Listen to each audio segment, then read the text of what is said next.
नमस्कार दोस्तों, आप सुन रहे हैं कीप इट अप पॉडकास्ट, एक ऐसा शो जहां हम मिलते हैं उन असली हीरो से जो हमें हमारे जीवन में कुछ बड़ा करने की प्रेरणा देते हैं। तो आज के हमारे जो मेहमान हैं बेहद ख़ास हैं, क्योंकि ये केवल आसमान में नहीं उड़ते हैं बल्कि हर भारतीय के दिल में बसते हैं। आज के हमारे जो ख़ास मेहमान हैं वो हैं भारतीय वायुसेना से पूर्व जीटीआई मिस्टर ज्ञानेश माथुर जी। सर, आपका बहुत बहुत स्वागत है हमारे इस पॉडकास्ट में। Thank you. सबसे पहले मैं आपको धन्यवाद देना चाहूँगा कि आपने हमारे शो में आने के लिए समय निकाला। तो सर, सबसे पहले मैं यह जानना चाहता हूँ कि आपका बचपन कैसा था और क्या बचपन से ही आपका भारतीय वायुसेना में जाने का सपना था? हाँ, बचपन से ही एक्चुअली आगे का जो करियर रहता है उसकी शुरुआत हो जाती है, ये बात सही है। तो जैसे कुछ इंटेलिजेंट लड़के रहते हैं तो उनकी वो बन जाती है कि सब हम डॉक्टर बनेंगे, इंजीनियर बनेंगे या आईएएस ऑफिसर बनेंगे।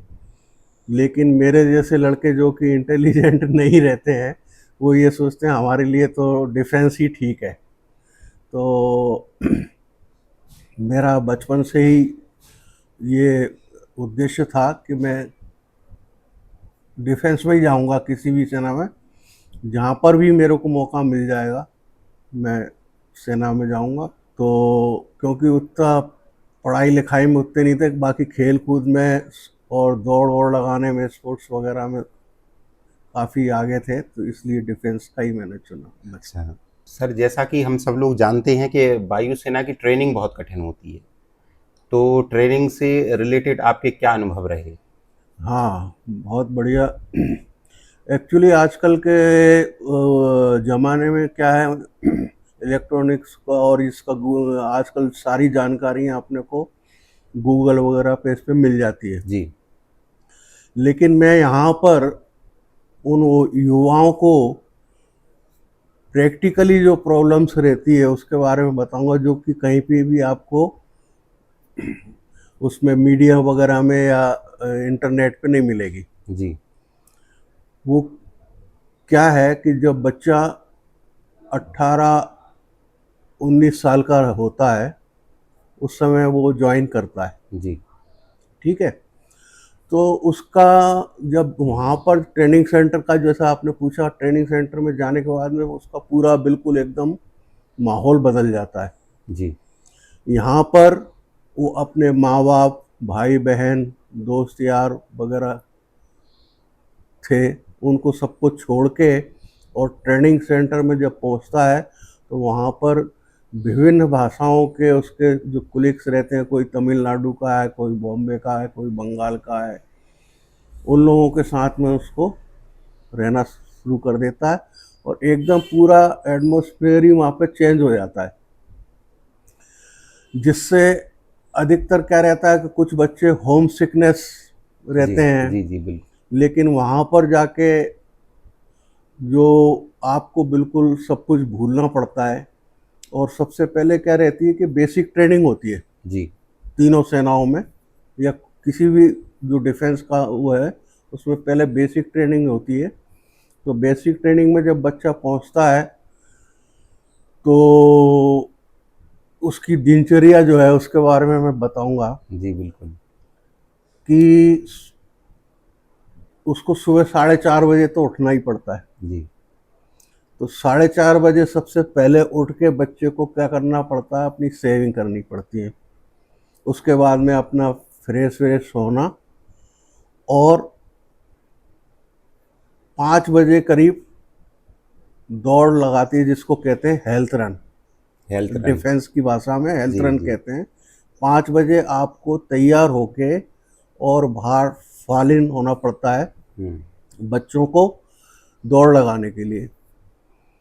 फिर उसकी जो किट रहती है, पीटी शू वगैरह जो किट रहती है दौड़ लगाने की, वो पहन के और फिर 5 बजे से करीब 6:30 बजे तक दौड़ लगाने का जो हेल्थ रन का कार्यक्रम रहता है वो रहता है। उसके बाद में ब्रेक मिल जाता है, फिर आपको चेंज ओवर करके यूनिफॉर्म वगैरह पहन के मेस में 7 बजे ब्रेकफास्ट के लिए जाना पड़ता है।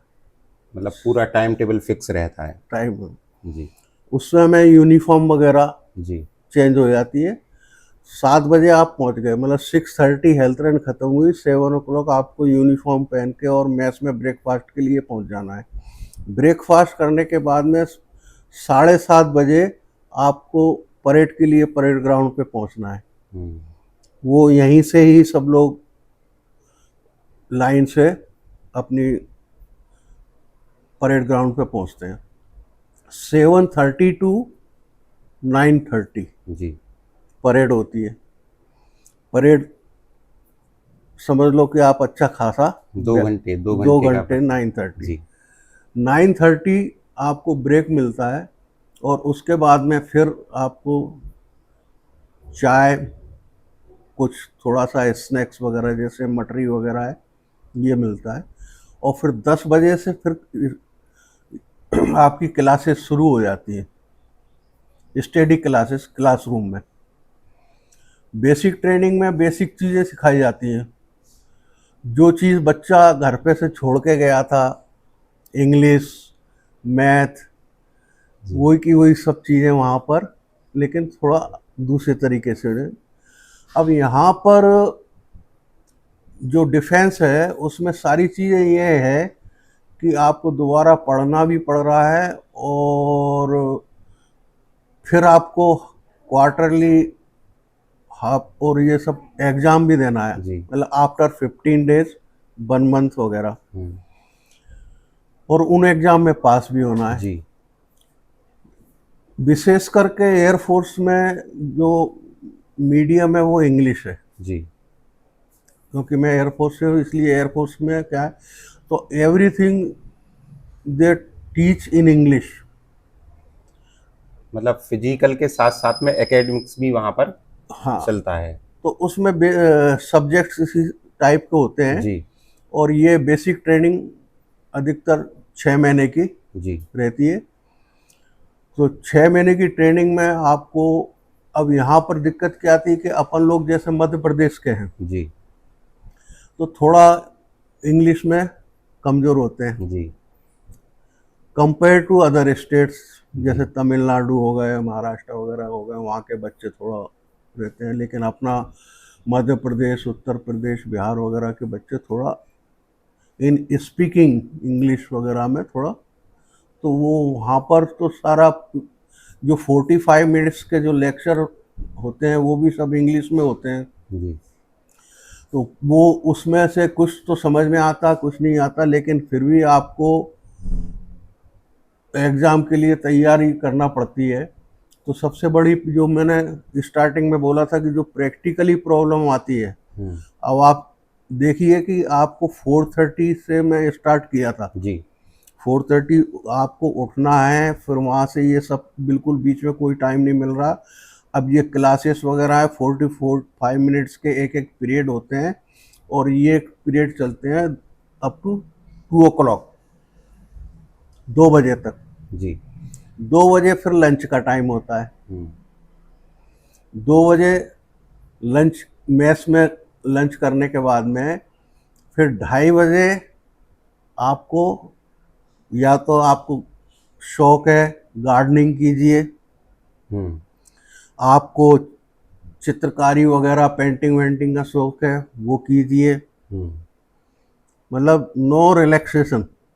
मतलब वो जो फ्री टाइम मिला उसमें भी कुछ ना कुछ आपको फ्री टाइम है ही करना कहाँ, फ्री टाइम जी नहीं। जी मतलब खाना खाने के बाद में भी आज जी बच्चा इतना थक जाता है कि उसको वो यूनिफॉर्म उतारते उतारते उसको नींद आ जाती है। जी कई बच्चे तो शूज उतारते उतारते सो जाते हैं, जी क्योंकि परेड की थी, परेड के बाद में क्लासेस अटेंड की है, फिर खाना खाया है, खाना खाने के बाद में, लेकिन बच्चा उसको, या तो आप गार्डनिंग में जाइए, जी जो गाने वगैरह का संगीत का शौक रखते हैं उनको संगीत के उसमें जाना है, जी मतलब कुछ ना कुछ ये क्या कहते हैं उसको, हॉबी, हॉबी वो करना है।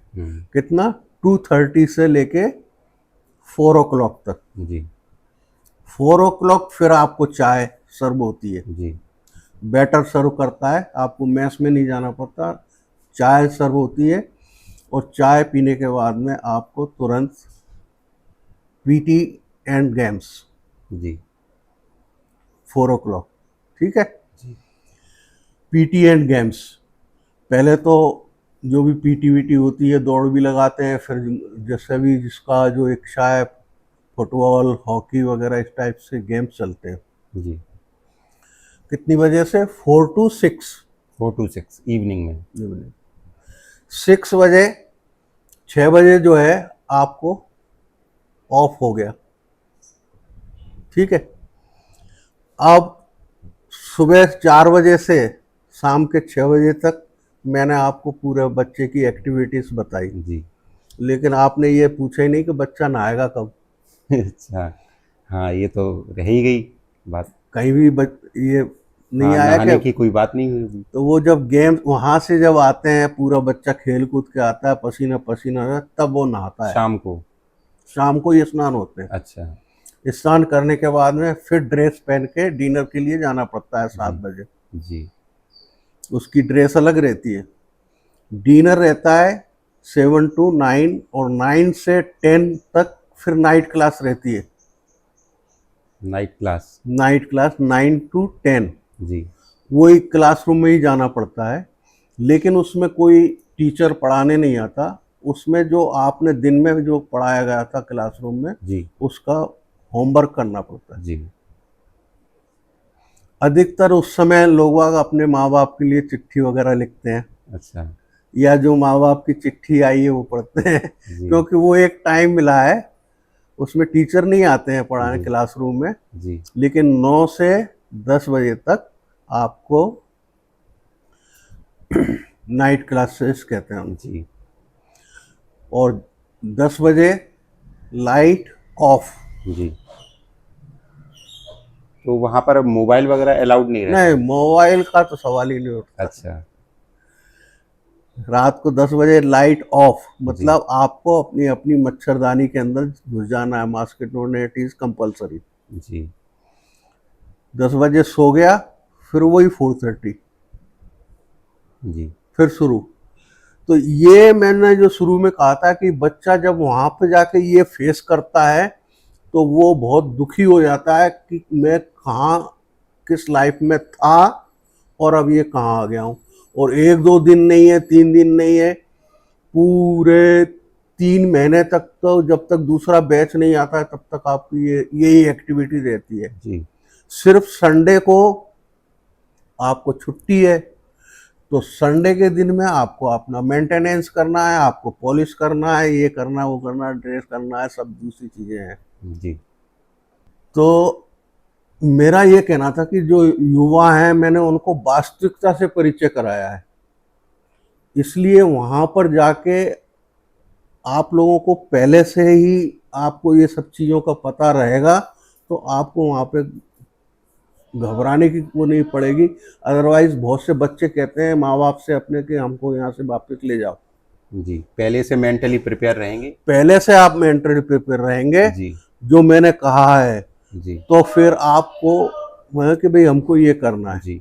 फिर कोई प्रॉब्लम ऐसे नहीं आएगी। हाँ, और वैसे जो बच्चा डिफेंस में जा रहा है वो तो पहले से ही सारी रनिंग वगैरह एक्टिविटीज़ वगैरह अगर वो पहले से किया हुआ है और सब एक्सरसाइज वगैरह करता है तो वहाँ पे जाके उसको ज़्यादा ट्रेनिंग सेंटर में परेशानी होती नहीं। लेकिन उसके बाद में आफ्टर 3 मंथ जब दूसरा बैच आ जाता है, जूनियर्स आ जाते हैं, तो थोड़ा रिलैक्सेशन हो जाता है। जी और फिर उसके बाद में ये जो बेसिक ट्रेनिंग है उसके बाद में फिर ट्रेड ट्रेनिंग होती है, जी जिस पर्पज के लिए आपका सिलेक्शन हुआ है। जी फिर आपको सुनाया जाता है टेक्निकल, जी या जैसे एयरक्राफ्ट वगैरह के संबंध में, जी या टेक्निकली आपको जैसे जो भी जॉब के लिए आपका सिलेक्शन हुआ एयरफोर्स में, फिर वो शुरू होती है, जी वो क्लासेस उसकी शुरू होती है और फिर उसको सिखाएं। तो वहाँ पर जो है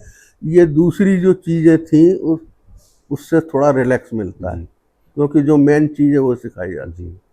और जैसे कि आप अभी आपने बताया सर कि टाइम टू टाइम एग्जाम्स वहाँ चलते हैं, जी हाँ, तो उसको पास करना तो ज़रूरी रहता होगा। पास करना बहुत जरूरी है, नहीं तो अगर कोई बच्चा अगर रह जाता है, कोई कैंडिडेट रह जाता है, तो ऐसे सिचुएशन में फिर क्या अगर होता है? आप वो बच्चा पास नहीं होता है तो जो जूनियर्स आए ना उनके साथ में उसको बैकफेस कर देते हैं, बैकफेस कहते हैं इसको। अच्छा अच्छा। मतलब 3 महीने आप उन फिर बच्चों दोबारा से जो सारा वही हाँ, प्रोसेस होता है, वही इस क्लासेस इस और सारी चीज़ें फिर रिपीट। हाँ। अच्छा। और ये सिर्फ आपको 2 चांस मिलते हैं, दोनों 2 चांस में फिर फेल हुए तो आपको घर भेज देते हैं। जी। तो कैसा लगा आपको ट्रेनिंग शेड्यूल? ट्रेनिंग तो शेड्यूल तो हाँ, काफ़ी कठिन है, लेकिन ये है कि अगर पहले से अगर हम मेंटली प्रिपेयर होके जा रहे हैं और देशभक्ति का जुनून हमारे अंदर है, तो कहीं ना कहीं। ये मैंने इसलिए बताया कि आजकल भर्तियां चल रही हैं, जी जी। विभिन्न उसमें तीनों सेनाओं की भर्तियां चल रही जी हैं, जी। अग्निवीर की भर्ती भी चल रही है। अपने शिवपुरी में भी अभी 1 अगस्त से करीब 10, ऐसा सुना है कि 10-20 हज़ार लड़के आ रहे हैं सिलेक्शन के लिए जी जी। फिजिकल कॉलेज में। जी तो आपको सब दूसरी जानकारियां तो इधर उधर से मिलती है, लेकिन जो वास्तविकता है वो मैंने उससे आपको परिचय कराया। जी। जी। अच्छा सर, एक बात और जानना चाहूँगा मैं कि आपकी जो सेवा काल रहा है, उसमें कोई ऐसी घटना जो आपको हमेशा याद रहती हो, कभी आप उसको भुला नहीं सकते, ऐसी कोई बात? मेरी एक्चुअली क्या है, मेरी जो कभी नहीं भुला सकता वो है मेरी फर्स्ट पोस्टिंग। जी फर्स्ट पोस्टिंग उस समय मैं 19 ईयर्स का था। मेरी फर्स्ट पोस्टिंग ऐसी जगह कर दी गई जी। जहाँ की रवि पहुँचे ना कभी पहुँचे। अच्छा। और उस जगह का नाम है कुंभीग्राम, कुंभीग्राम। ये सर। आसाम में है, अच्छा। चाइना बॉर्डर, अच्छा। वहाँ से सप्लाई करते हैं। एक्चुअली जो चाइना बॉर्डर पर जो आर्मी की पोस्ट हैं जी। वो ऐसी जगह पे हैं कि जहाँ रवि पहुँचे ना कभी पहुँचे। अच्छा। तो उनको फूड सप्लाई करते हैं हेलीकॉप्टर से। अच्छा। हाँ, वहाँ पर। पैकेट्स वगैरह। हाँ, तो वो यूनिट है कुंभीराम जो जी है। जी।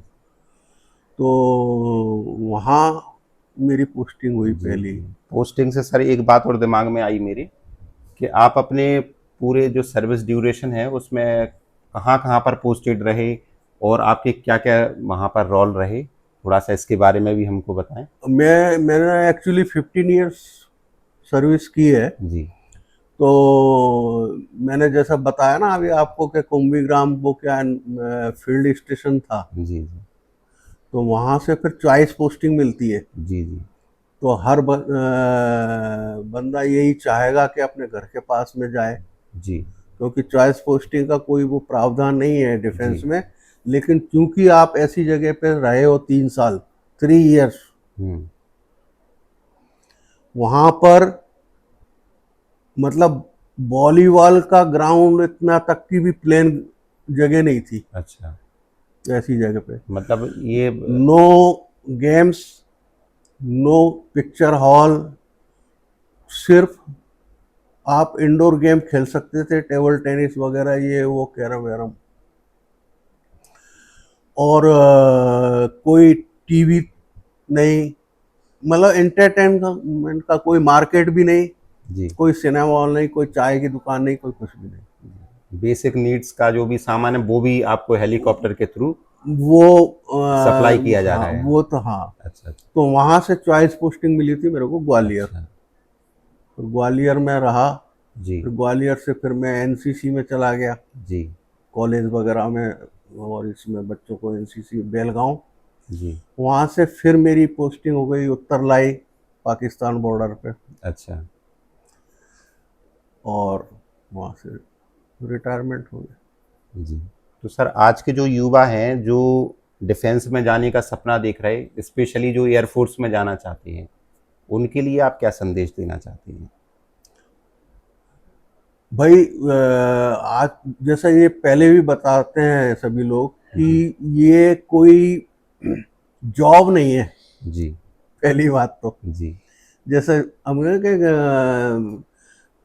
जॉब के लिए ट्राई किया है, जी ये एक्चुअली जॉब नहीं है, ये तो देश की सेवा करने का वो है, पैशन है ये पैशन है। तो don't ask the nation what you have done for me, of course. Just ask yourself what you have done for the nation. Yes. ये जज्बा लेके और आपको करना है। मैं जितनी भी एयरफोर्स के बारे में विशेषकर मैं ये कहूँगा कि सबसे रॉयल सर्विस है, जी। बहुत एंजॉयबल है और देशभक्ति से भरपूर है। जी। You will enjoy like anything. जी दोस्तों, जैसा कि आज हमने जाना कि एयरफोर्स ऑफिसर ना केवल दुश्मनों से लड़ते हैं बल्कि रोज वो अपने भीतर के डर और कठिनाइयों से जूझते हैं। सर, आपका तहे दिल से बहुत बहुत धन्यवाद। थैंक यू कि आपने हमें ना सिर्फ प्रेरित किया बल्कि ये सिखाया कि सपने सिर्फ देखे नहीं जाते, उनके लिए उड़ान भी भरनी होती। आप सभी श्रोताओं से अनुरोध है कि यदि आपको हमारा ये शो पसंद आया तो इसको फॉलो करें और शेयर करें, और कमेंट में आप हमें ये भी बता सकते हैं कि आप अगला पॉडकास्ट किसके साथ चाहते हैं, किसका इंटरव्यू आप देखना चाहते हैं। तब तक के लिए आप जुड़े रहिए हमारे इस चैनल से। Keep learning, keep growing, keep it up.